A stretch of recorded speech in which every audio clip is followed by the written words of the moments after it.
I listened carefully to what the Secretary of State says and welcome her clear criticism of this documentary. But can I return to some of the, at best, mistranslation that happened during this documentary that the Shadow Secretary of State, my honourable friend, referenced? Instances of the Arabic words for Jews changed to Israeli.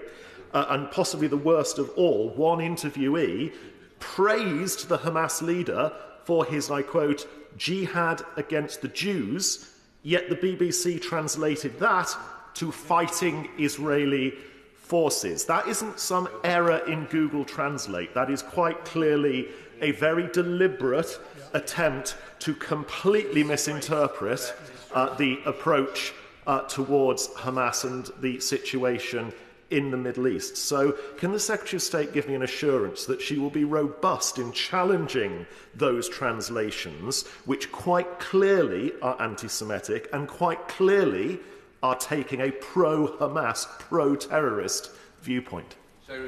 I'm more than happy to give him that assurance. I discussed the precise use of language with the BBC Director General earlier this week, and in relation to the question that my honourable friend, the Chair of the Select Committee, raised, I also discussed the use of the full term, a prescribed terror organisation, by the UK Government, and how often that is used, the frequency with which it's used, and made clear that I believe, as the Secretary of State, that that is incredibly important, that the BBC adheres to its own guidelines.